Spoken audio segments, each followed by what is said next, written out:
Shalom teman-teman, selamat pagi. Selamat berjumpa kembali dalam ibadah sepekan Youth Gereja Rehoboth Jemaat Ebenezer. Nah teman-teman, pada kesempatan pagi hari ini saya mengajak teman-teman untuk mari kita menyerahkan hidup kita sepenuhnya kepada Tuhan. Kita mau patut bersyukur, kita patut berbangga kepada Tuhan Yesus kalau sepanjang kehidupan kita sampai pada detik ini kita boleh terus ditolong, boleh terus diteguhkan walaupun kita melalui banyak hal tantangan dalam kehidupan kita. Tapi saya ingin percaya kalau kita boleh ada sampai pada detik ini, itu semua karena berkat dan kemurahannya Tuhan bagi kita. Teman-teman, sebelum kita masuk lebih jauh lagi dalam ibadah kali ini, yuk kita satu persatu di dalam doa. Kita berdoa. Kami bersyukur Tuhan Yesus buat pagi yang indah ini, pagi yang begitu baik ini Tuhan Yesus. Tuhan sediakan bagi kami. Tuhan boleh mengizinkan kami untuk menghirup udara pagi yang segar. Kami bersyukur untuk hal itu Tuhan Yesus.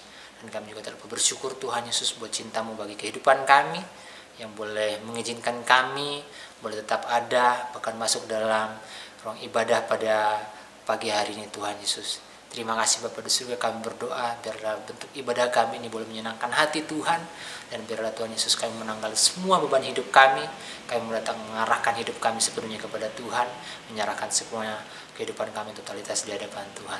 Kami mau siap memuji, membesarkan nama Tuhan. Yang di dalam nama Tuhan Yesus Kristus. Haleluya. Amin. Teman-teman, kita mau siapkan hati kita. Kita mau sama-sama menyembah Tuhan. Kita mau sama-sama mengagungkan nama Tuhan melewat pujian kita yang kita panjatkan kepada Tuhan. Untuk itu kita mau angkat satu pujian, satu hal yang kurindu.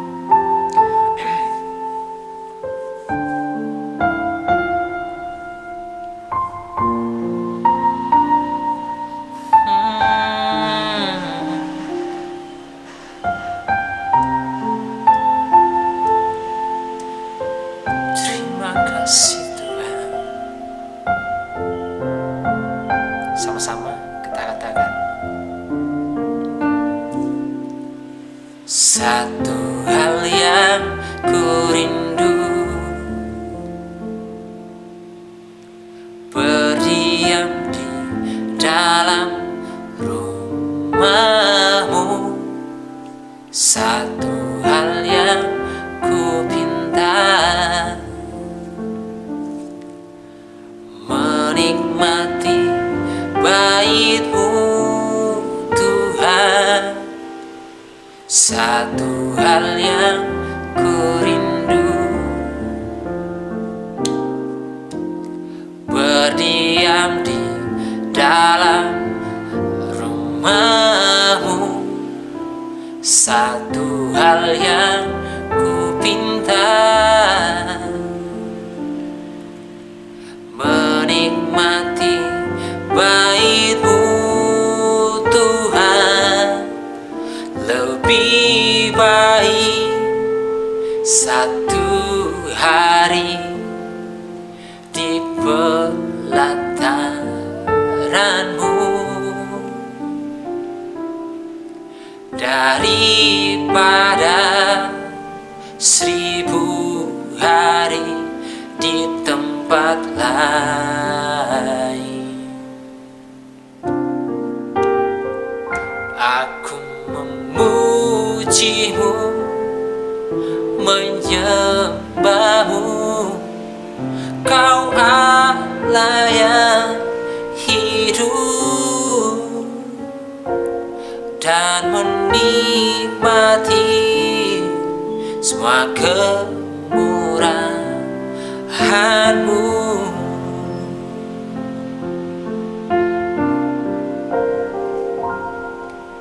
Satu hal yang kurindu, berdiam di dalam rumah-Mu. Satu hal yang kupinta, menikmati bait-Mu Tuhan. Lebih baik satu hari di pelataran-Mu daripada 1000 hari di tempat lain.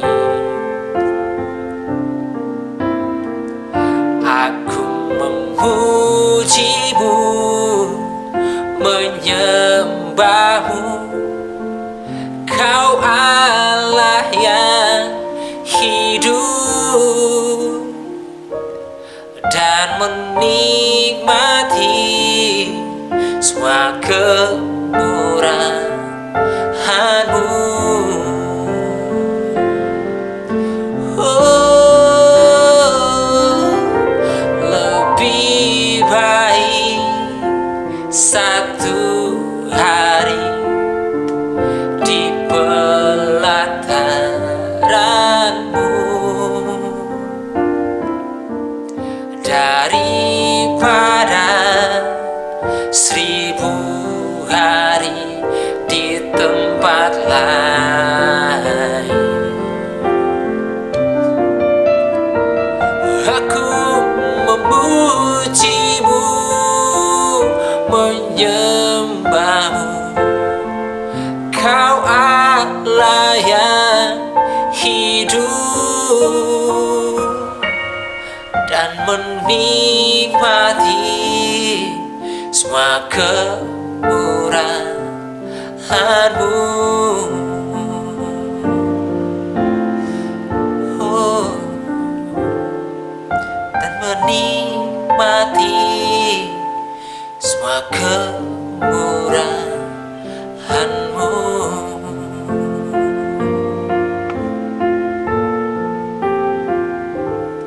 Dan menikmati semua kemurahan-Mu.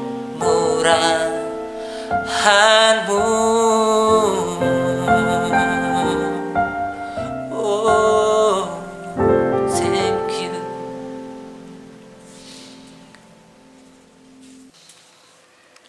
Puji Tuhan, pujian tadi sangat memberkati secara pribadi.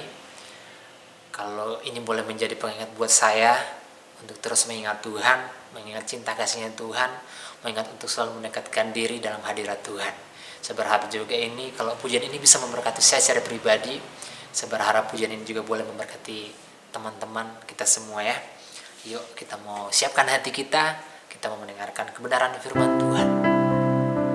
Walaupun banyak hal yang terjadi dalam kehidupan kita akhir-akhir ini, kita mengalami situasi yang rumit, bahkan yang sulit, tapi kita percaya bahwa Tuhan Yesus selalu sanggup untuk terus menopang kita, menolong kita, apapun situasi kita. Dalam keadaan tersulit sekalipun, Tuhan Yesus selalu sanggup menopang saya dan teman-teman. Terima kasih. Kuatkanlah hatimu, lewati setiap persoalan. Tuhan Yesus selalu menopangmu. Jangan berhenti harap padanya. Tuhan pasti sanggup. Tangannya takkan terlambat untuk mengangkatmu. Tuhan pasti sanggup. Percayalah, Dia tak tinggalkanmu.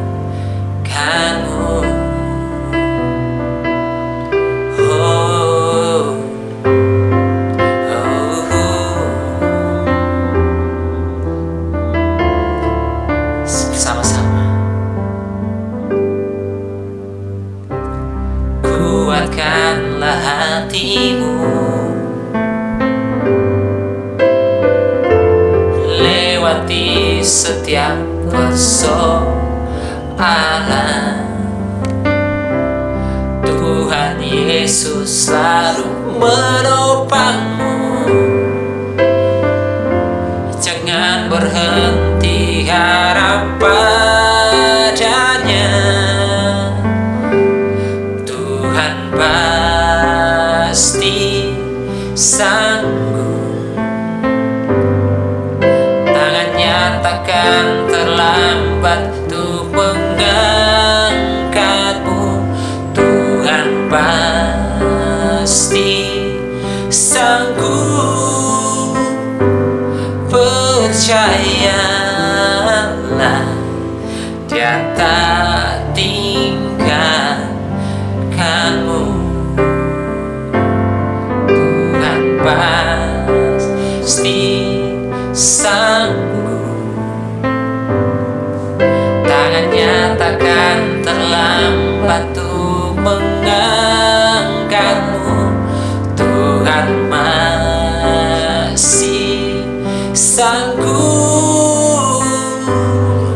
percayalah, Dia tak tinggalkanmu.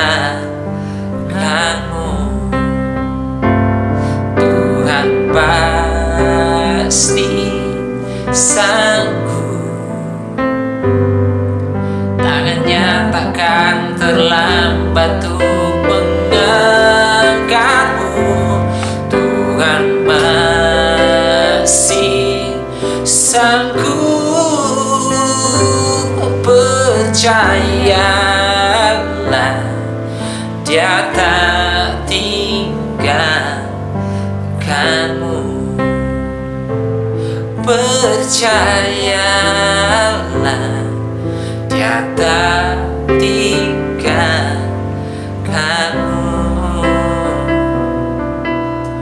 Oh, oh, terima kasih Tuhan. Saya serahkan kepada hamba-Nya.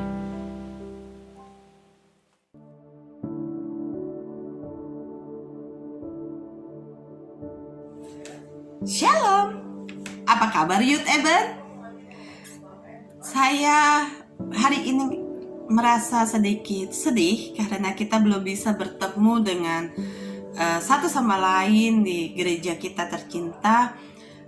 Biasanya ketika saya datang bertemu dengan kalian kemudian mengatakan, apa kabar Youth Eben? Saya akan mendengarkan semangat yang luar biasa, jawaban yang luar biasa.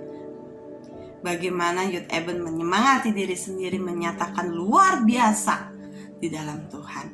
Tapi tidak apa, karena walaupun kita bisa bertemu hanya secara virtual seperti ini, tapi kita tetap bersyukur karena kita masih punya kesempatan yang luar biasa untuk bisa beribadah kepada Tuhan.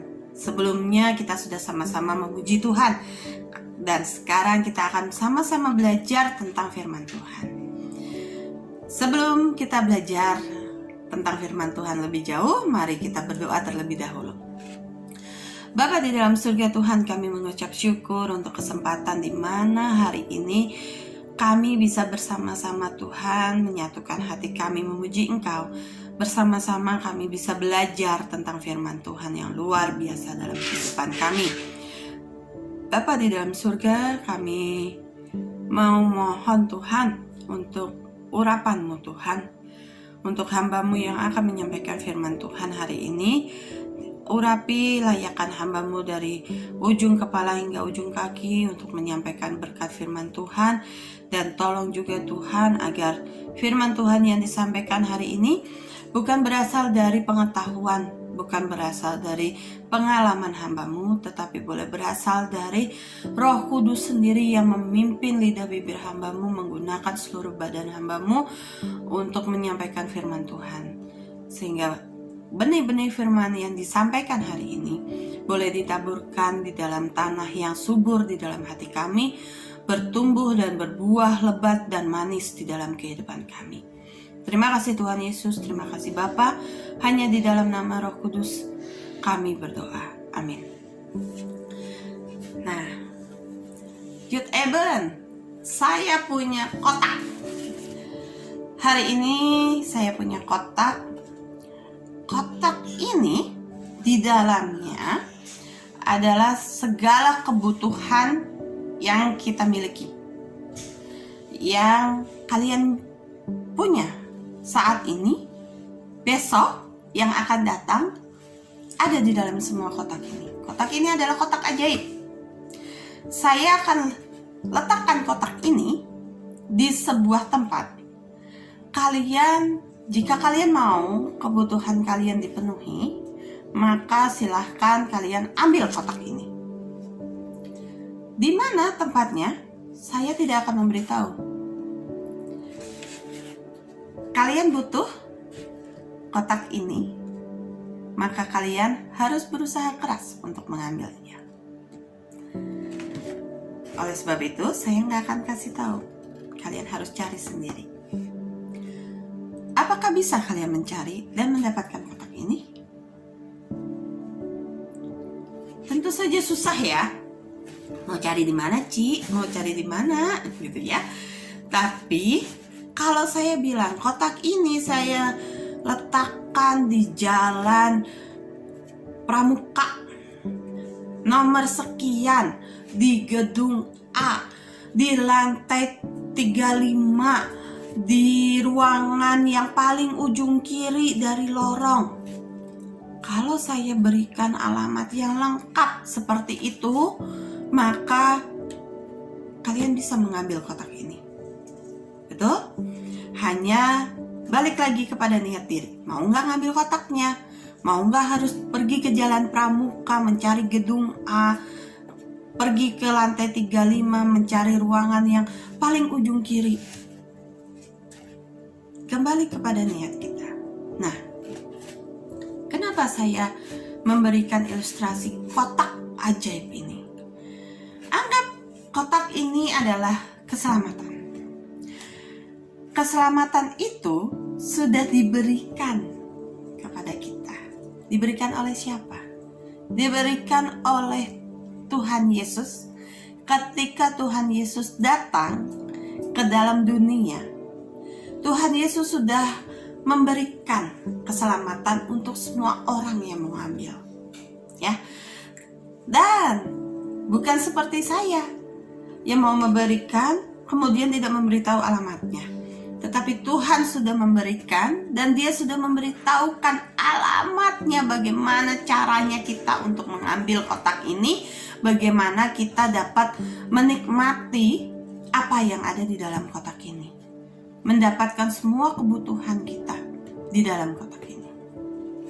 Caranya bagaimana? Ketika Tuhan datang, Tuhan sudah memberitahukan bahwa Dia datang untuk menyelamatkan semua orang di dalam dunia ini, orang-orang yang mau percaya dan menerima Tuhan Yesus di dalam hati, di dalam hidup mereka. Apakah kita sudah menerima Tuhan Yesus di dalam hati dan hidup kita?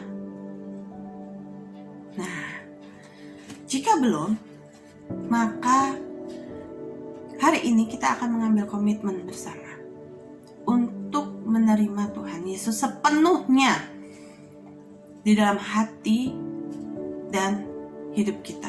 Bukan hanya di atas KTP, bukan hanya di atas kartu siswa, kartu mahasiswa, tidak. Tetapi di dalam hidup kita. Mengapa? Mengapa itu penting? Karena ketika kita menerima keselamatan, kita juga akan menikmati apa yang ada di dalam keselamatan itu.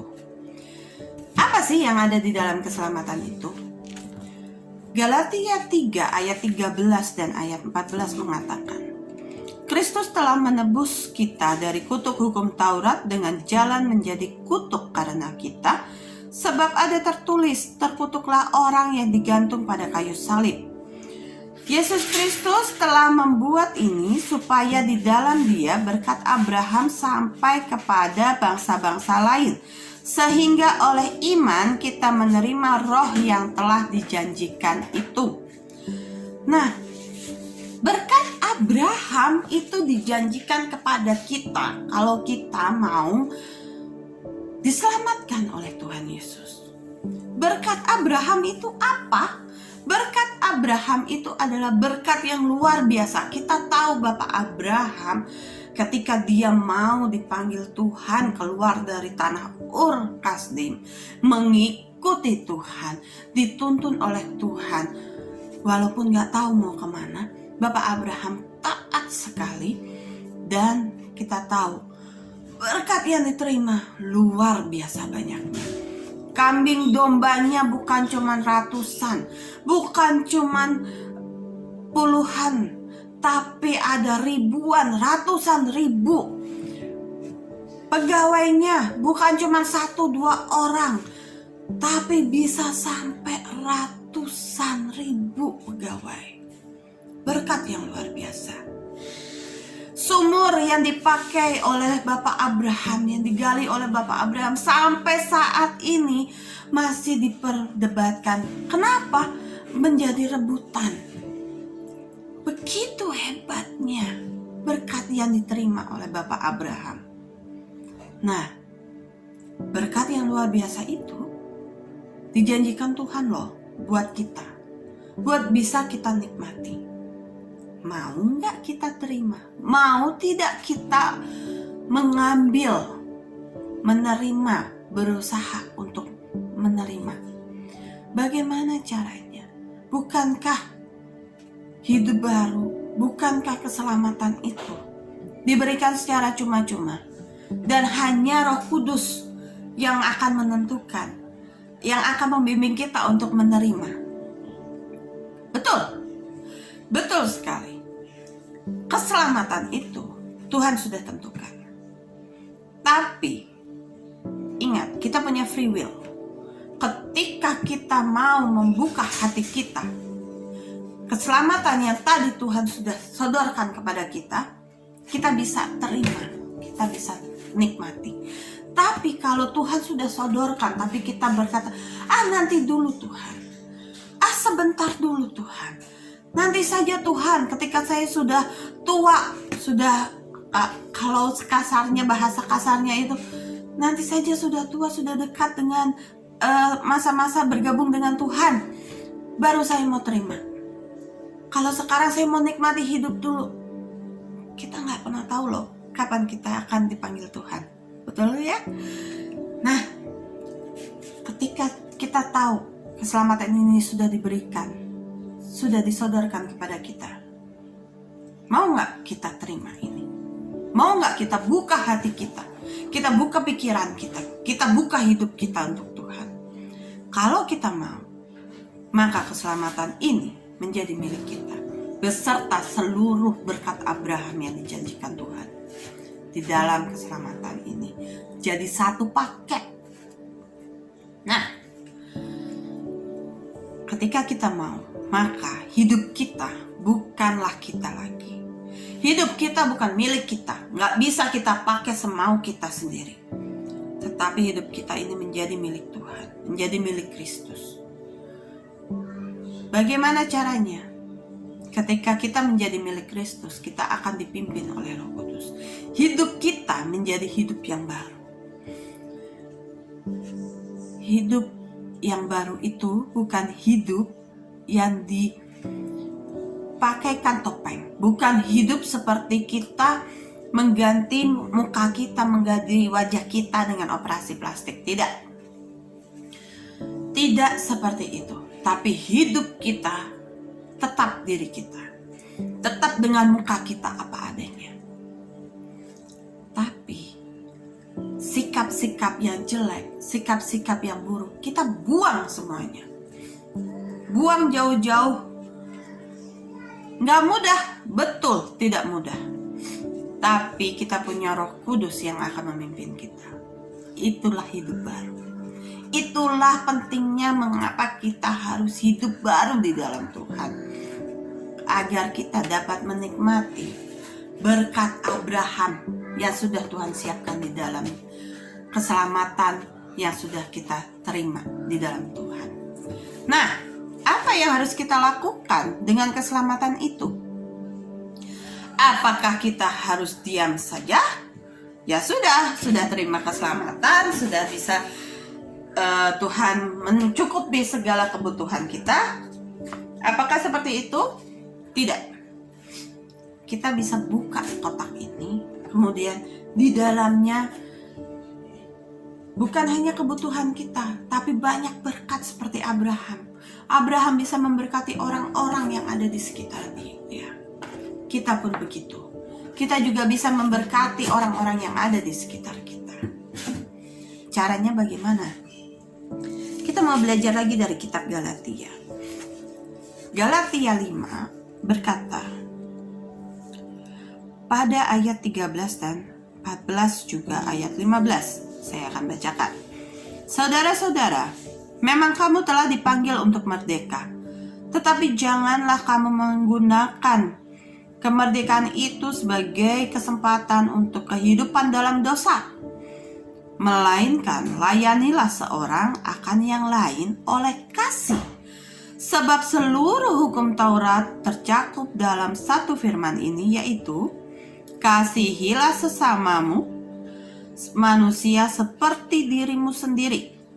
Tetapi jikalau kamu saling menggigit dan saling menelan, awaslah supaya jangan kamu saling membinasakan. Nah, jelas firman Tuhan berkata, ketika kita sudah hidup baru, sudah dimerdekakan dalam Kristus, kita bukan lagi diri kita sendiri, tapi menjadi milik Tuhan, dan kita harus hidup di dalam kekudusan. Maksudnya apa?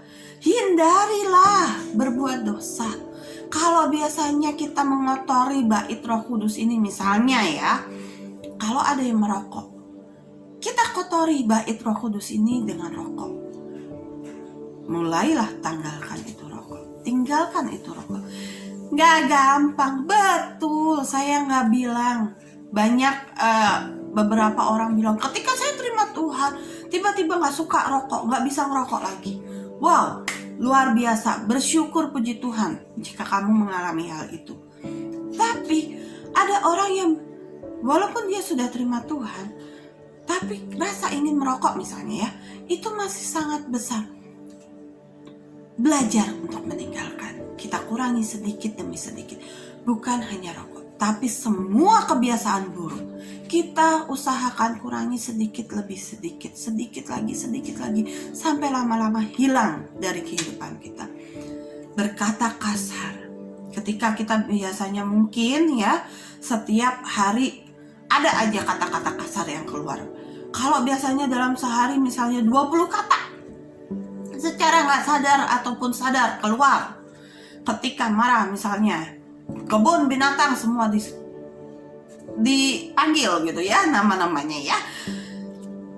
Mulailah dikurangin. Berkurang dari 20, mungkin besok bisa menjadi 18, besoknya kemudian 15, besoknya lagi bisa 10, besoknya lagi bisa 5. Hilaf, lagi emosi tingkat tinggi, kemudian balik lagi ngomongnya jadi 15. Besoknya kurangin lagi menjadi 13, menjadi 9, terus seperti itu.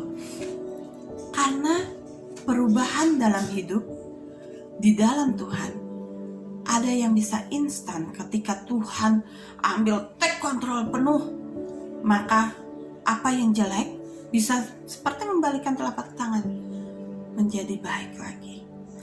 Tapi ada juga yang melalui proses. Gak apa-apa kalau jatuh bangun. Jangan dengarkan orang yang bilang, kamu katanya sudah terima Tuhan, tapi ternyata kamu masih berbuat dosa. Jangan dengarkan itu. Selama kamu masih mau berusaha untuk berubah, sesusah apapun tidak masalah. Karena suatu saat nanti kamu akan melihat balik lagi ke dalam kehidupan kamu sebelumnya. Oh, ternyata aku sudah banyak berubah. Kamu akan menemukan, oh iya ya, dulu saya yang suka berkata kasar. Ternyata sekarang sudah sekian lama, sudah sekian tahun saya tidak berkata kasar lagi. Saya yang sudah suka marah-marah, sudah semakin berkurang marah-marahnya. Jatuh bangun adalah proses dalam hidup baru yang wajar. Jadi, yang penting adalah niat hati kita. Maukah kita hidup baru? Dan ketika kita sudah hidup baru, ketika kita mau berjuang menjadi orang yang baru di dalam Tuhan, karakter yang baik di dalam Tuhan, maka menjadi tugas kita untuk memberikan kesaksian, memberikan pengertian untuk orang-orang yang belum mengenal dan belum mendapatkan keselamatan dari Tuhan. Ya, bagaimana caranya? Caranya itu adalah ketika kita menunjukkan kasih kita kepada orang lain. Bagaimana caranya? Berawal dari keluarga kita. Apakah kita bersikap baik kepada keluarga kita?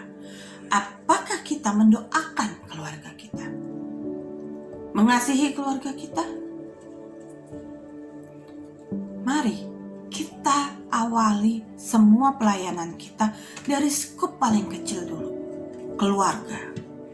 Ketika keluarga sudah dimenangkan, ketika keluarga sudah merasakan kesaksian hidup kita, bukan hanya kata-kata, bukan hanya mungkin kita bilang sama adik kita, sama kakak kita, terima Tuhan ya.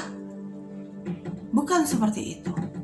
Tetapi kita tunjukkan dengan sikap hidup kita, dengan perkataan kita, dengan perbuatan kita.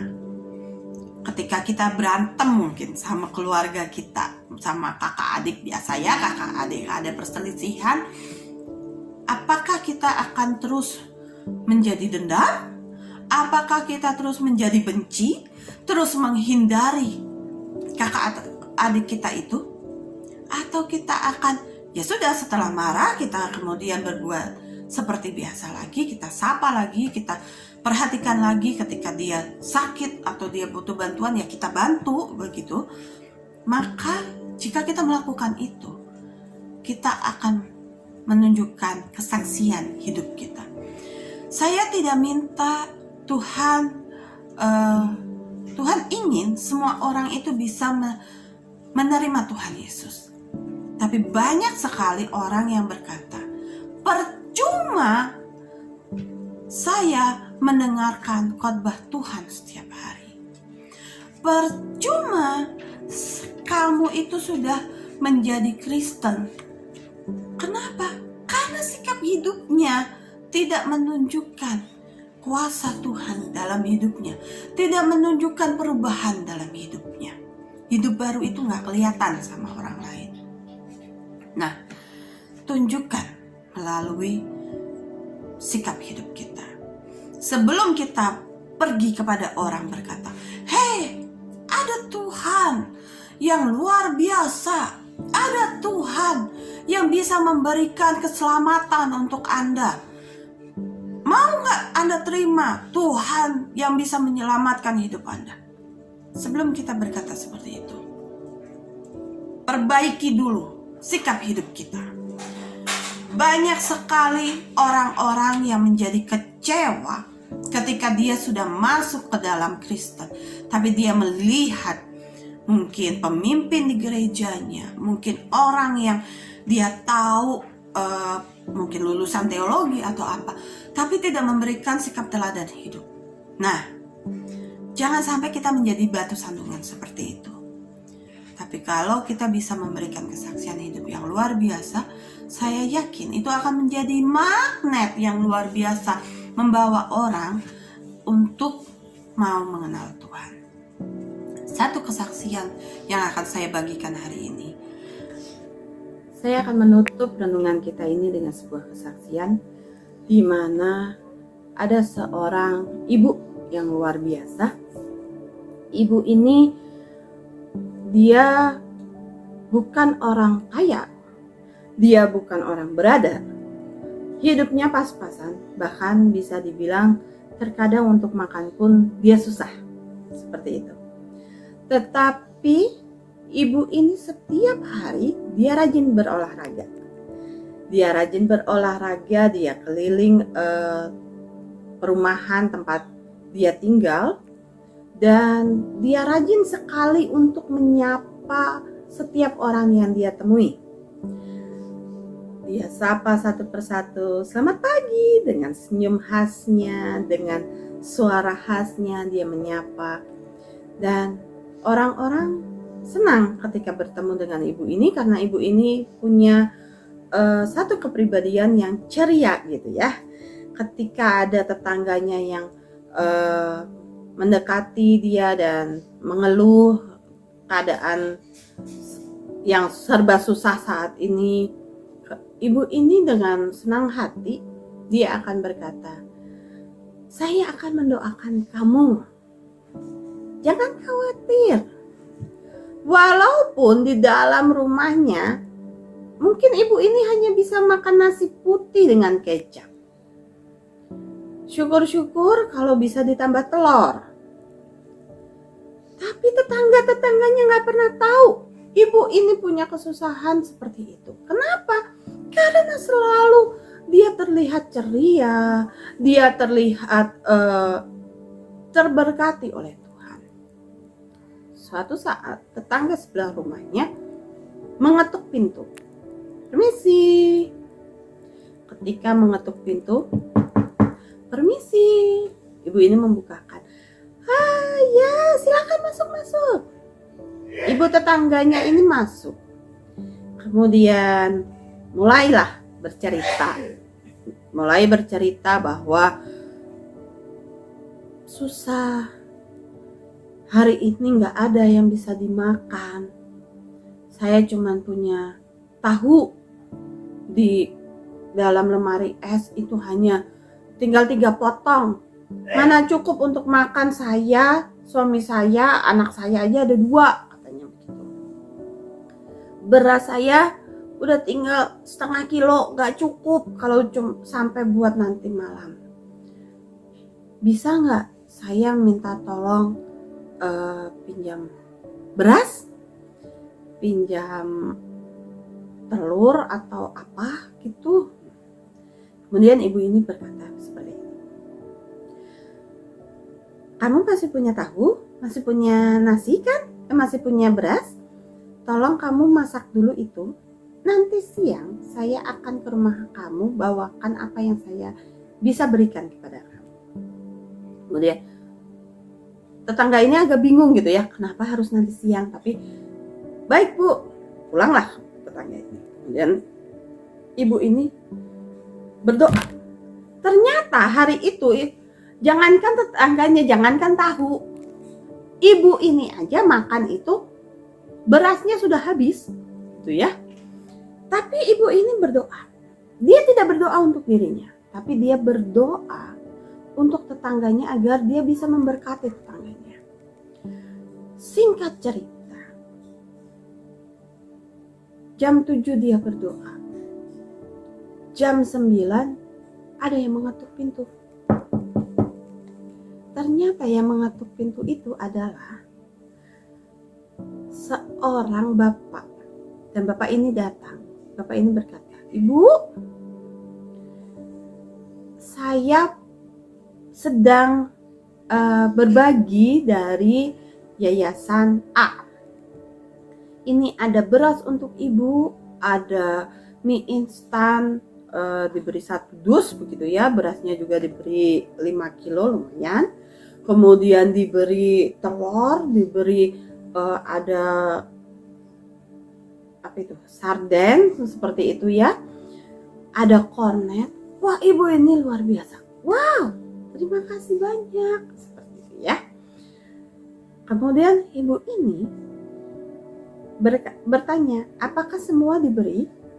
Tidak bu, kebetulan ibu termasuk salah satu orang yang menerima yang ada di dalam daftar kami karena ibu Kristen. Akhirnya singkat cerita, apa yang dia dapat dia berikan kepada tetangganya. Dan anehnya jam 4 sore bapak itu kembali memberikan hal yang sama, barang-barang yang sama kepada si ibu ini.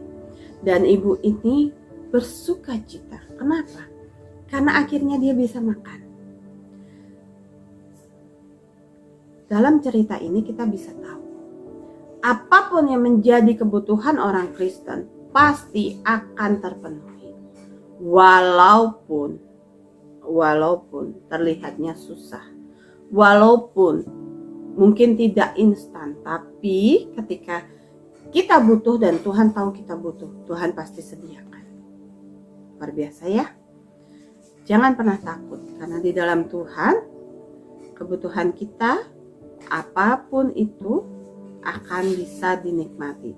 Dan ketika kita menerima berkat Tuhan, menjadi satu tanggung jawab untuk kita menyaksikan hal itu kepada orang lain. Sama seperti ibu ini.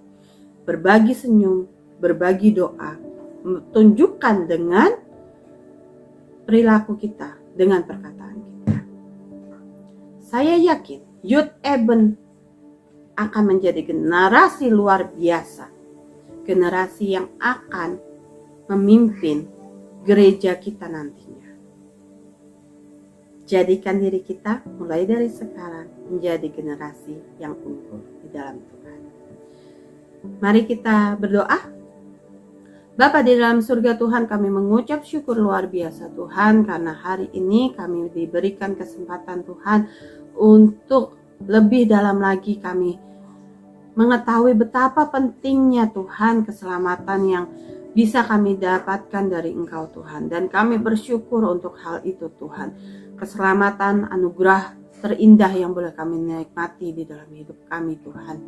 Karena ketika kami menerima keselamatan itu juga berarti kami menerima satu paket beserta janji Abraham yang sudah Tuhan janjikan untuk kita semua. Terima kasih Yesus, berkati Youth Eben Tuhan. Kami tidak tahu apa yang menjadi kesulitan pribadi lepas pribadi, tetapi kami percaya ketika anak-anak ini sudah menerima Tuhan Yesus dengan luar biasa, mereka akan diubahkan menjadi luar biasa, lebih hebat lagi di dalam Engkau, menjadi kesaksian yang hidup untuk orang-orang di sekitarnya, untuk keluarganya, untuk sanak saudaranya, teman-temannya, untuk semua orang, bahkan untuk bangsa ini Tuhan. Terima kasih Tuhan Yesus, terima kasih Bapa. Hanya di dalam nama Tuhan Yesus Kristus kami berdoa. Amin. Terima kasih Youth Eben. Tuhan memberkati.